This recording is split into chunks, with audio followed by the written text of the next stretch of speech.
$450 million. 61 people in federal custody tonight. Dispatchers, drivers, warehouse managers, a logistics coordinator in El Paso, a customs broker in Nogales whose name appears on 37 separate shipment manifests, and the two men who incorporated Lone Star Freight Solutions LLC in February of 2021 and ran it without a single legitimate load until federal agents walked through the front door on a Tuesday morning and it ceased to exist. Those two men are tonight facing charges that could keep them in federal prison for the remainder of their natural lives. Tonight, you will watch a legitimate-looking business unmask itself as something entirely different. This is how it was built. This is how it ran. And this is how the DEA and FBI took it apart. The federal operational plan for this takedown was not built around a single address. It was built around 47 addresses, the company's Laredo headquarters, 17 truck depot locations across 5 states, a network of safe houses in San Antonio, Houston, Dallas, and Phoenix, and the private residences of the company's 2 founders. All 47 were hit simultaneously. The go order went out at 5:22 in the morning on a Tuesday. Federal records describe it as the largest single-day human smuggling enforcement operation in the Southern District of Texas in 12 years. At the Laredo headquarters, the primary team consists of 26 DEA agents and a 14-agent FBI task force that has been embedded in this investigation since its second month. They arrive in 5 vehicles. No sirens, no lights. The building is a converted warehouse on a commercial strip 2 miles from the International Bridge. The kind of building that exists in hundreds of identical forms in every border city in America. A logo on the side, a parking lot, a loading dock, and on this particular Tuesday morning at 5:22 a.m., no one inside who does not already know that what happens next was always going to happen. The front entrance is breached at 5:24. The first thing agents secure is the dispatch room. Not the loading dock, not the executive offices, the dispatch room first. Because in this operation, the dispatch room is where the human beings were scheduled, where drivers received coordinates instead of delivery addresses, where the language of logistics, pickup windows, drop times, load weights, was a fluent code for something that had nothing to do with freight. Federal agents pull 11 computer terminals and a standalone scheduling server in the first 4 minutes.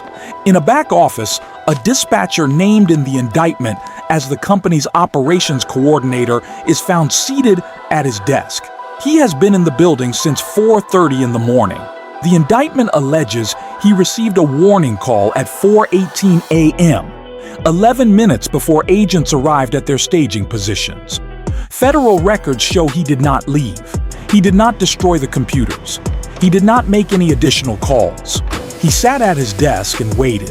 When agents entered, according to the arresting officer's sworn affidavit, he looked up and said only, "I wondered when you'd get here." In a back office, a dispatcher named in the indictment as the company's operations coordinator is found seated at his desk.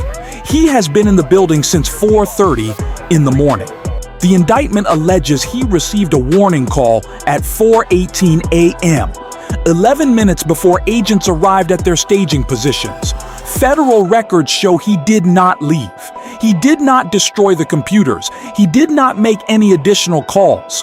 He sat at his desk and waited. When agents entered, according to the arresting officer's sworn affidavit, he looked up and said only, "I wondered when you'd get here." Simultaneously, across 5 states, federal teams hit the 17 truck depots. At a depot outside San Antonio, 3 refrigerated trailers are found parked with their refrigeration units running. Despite containing no documented cargo, federal agents opened the first trailer at 5:31. What they find ends the question of whether this operation was what federal investigators believed it to be. Inside, 22 people, 11 adults, 6 children, and 5 individuals whose ages federal documents describe as indeterminate. They have been in the trailer for an estimated 14 hours. The refrigeration was running to suppress heat signatures from aerial surveillance. It was 41 degrees inside. 22 people in a refrigerated trailer, 41 degrees, 14 hours. Federal medical teams are on site within 6 minutes of the trailer being opened. All 22 are alive. 3 require immediate hospitalization for hypothermia. The children, the youngest is estimated at 4 years old, are transported to a federal family reception facility. The adults are interviewed by DEA and FBI agents over the following 20 hours. What they describe is a system that treated human beings with the precision and indifference of a supply chain. Payment collected in advance. Transit windows assigned. Checkpoints navigated using information about law enforcement patrol schedules that federal prosecutors allege came from a source inside U.S. Customs and Border Protection. That allegation, a CBP source inside the operation, is the detail that transforms this from a smuggling case into something the federal indictment describes as a sustained criminal enterprise with systemic institutional penetration. Federal prosecutors allege that at least one CBP employee, identified in sealed documents but not yet named publicly, provided the operation with real-time information about checkpoint activation schedules, K-9 unit deployments, and aerial surveillance windows. The trucks did not get lucky moving through those checkpoints clean for 31 months. They had a schedule, and someone inside federal law enforcement was giving it to them. But the trailer was not what broke this case open. The trailer was the outcome of what had already been established. What broke this case open, what turned a DEA narcotics money flow investigation into a human smuggling RICO indictment, was a GPS anomaly. A single data point flagged in the DEA's commercial vehicle monitoring system in the autumn of 2022. A Lone Star Freight Solutions truck logged as carrying a load of industrial refrigeration components from Laredo to Kansas City, whose GPS track showed it stopping for 4 hours and 17 minutes at a private property outside Dilley, Texas. A property with no commercial registration, no listed business, no documented connection to refrigeration components of any kind. Analysts pulled the record. Then they pulled 6 months of records. The anomalies were everywhere. The DEA's Commercial Freight Analysis Unit spent 4 months building the pattern, 47 trucks, 312 documented route anomalies, 31 months of operations, and a financial architecture that had been constructed with enough sophistication to pass 3 separate routine federal audits that the indictment now alleges were navigated with advanced knowledge provided by the same CBP-connected source. The money moved through the company's legitimate billing infrastructure. Invoices were generated, payments were received, tax filings were made, but the loads described on those invoices did not exist. The freight was human. The billing language was a fabrication, and the paper trail, federal forensic accountants now allege, documents every dollar of a $450 million enterprise with the thoroughness of a legitimate business, because that was exactly what it was designed to look like. Follow the money. Lone Star Freight Solutions LLC was incorporated in Webb County, Texas in February 2021 with an initial capitalization of $2.4 million. A figure that federal forensic accountants describe in the indictment as inconsistent with startup capital for a legitimate small freight operator and consistent with a pre-funded criminal enterprise. The company's first bank account, opened the same week as incorporation, received its first wire transfer, $340,000, from a shell company registered in Monterrey, Nuevo León, Mexico, 4 days before the company had a single truck, a single driver, or a single client. Over 31 months, the enterprise generated $450 million in smuggling revenue, collected primarily in cash at origin points in Central America and northern Mexico, converted through a network of currency exchange businesses in Laredo and El Paso, and laundered through the company's billing system as legitimate freight revenue. The customs broker in Nogales, whose name appears on 37 manifests, is alleged to have generated fraudulent import documentation that gave the company's financial records the appearance of a thriving cross-border freight operation. He is tonight charged with wire fraud, money laundering conspiracy, and material support of a criminal enterprise. This is where American taxpayers enter the story. Lone Star Freight Solutions held a valid Department of Transportation operating license. It held a valid federal motor carrier permit. It had passed all required safety inspections. It had filed 3 years of federal tax returns that showed, on paper, a modestly profitable small freight business. The regulatory infrastructure of the United States government, the systems built with public money to ensure that commercial carriers operating on American highways are who they say they are, did not catch this. Federal prosecutors allege it did not catch this because the company had invested specifically and deliberately in ensuring it would not. Digital layer.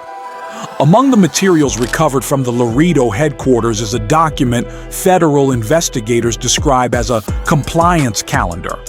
A month-by-month schedule of federal inspection cycles, audit windows, and regulatory reporting deadlines, annotated with notes about which inspectors were assigned to which regions and when. It was not a document that a legitimate freight company would need. It was a document that a criminal enterprise needed to survive inside the regulatory system of a country whose rules it was systematically exploiting. It is now federal evidence. It will be introduced at trial. 61 individuals face federal charges tonight. Among them, the 2 founders and co-owners of Lone Star Freight Solutions, facing RICO conspiracy, human trafficking, money laundering, and, in the case of the trailer recovered outside San Antonio, federal charges related to the transport of minors under conditions of endangerment. 11 drivers whose routes are documented in the GPS Anomaly records. 4 warehouse supervisors at depot locations in Texas and Arizona. The Nogales customs broker, a financial compliance officer whose actual function, the indictment alleges, was laundering coordination, and, in a sealed portion of the indictment not yet made public, at least one individual described by federal prosecutors as a federal employee with access to law enforcement operational schedules, the CBP source, whose identity remains protected pending a parallel internal investigation. There are people tonight who paid everything they had, in some cases everything their families had, to be moved across this border, who were loaded into refrigerated trailers and told it was safe, who spent 14 hours at 41 degrees because the men running this enterprise calculated that the cost of a human life, if it came to that, was acceptable against the margin of the operation. Those people are alive tonight because federal medical teams arrived in 6 minutes. They are alive because 2 years and 8 months of investigation ended on a Tuesday morning on a commercial strip in Laredo. They deserve better than what this operation gave them. The investigation that brought this down did not begin with a dramatic tip or a high-profile informant. It began with a single GPS anomaly, a data point so small that it would have been invisible without the DEA's commercial freight monitoring system, and invisible without the analyst who flagged it on a Tuesday afternoon in the autumn of 2022 and decided it was worth a second look. That analyst's name does not appear in the public record. The indictment does not name them. But 61 people are in federal custody tonight, and 22 people are alive and out of a refrigerated trailer because of a decision that person made at a desk in a federal building, looking at a map, noticing that a truck stopped somewhere it had no reason to stop. Both founders of Lone Star Freight Solutions will be arraigned in the Southern District of Texas on Thursday. They have entered no pleas. Their attorneys have declined to comment. The company's operating license has been revoked by the Department of Transportation, effective immediately. All 47 locations are sealed as active crime scenes. The 17 trucks seized in Tuesday's operation are in federal impound. And the compliance calendar, the month-by-month guide to surviving inside the American regulatory system as a criminal enterprise, is on a federal evidence table where it will remain until the trials conclude. This investigation is not finished. The sealed portion of the indictment, the CBP employee whose identity federal prosecutors have protected, represents, according to sources with knowledge of the case, the entry point into a parallel inquiry that extends beyond this company, beyond this corridor, and beyond the Southern District of Texas. The 31 months of Lone Star Freight Solutions operations did not happen in isolation. Prosecutors allege the company was one node in a larger network. The other nodes have not yet been named publicly. They are aware tonight that the compliance calendar is in federal custody, and they are waiting to see what gets unsealed next.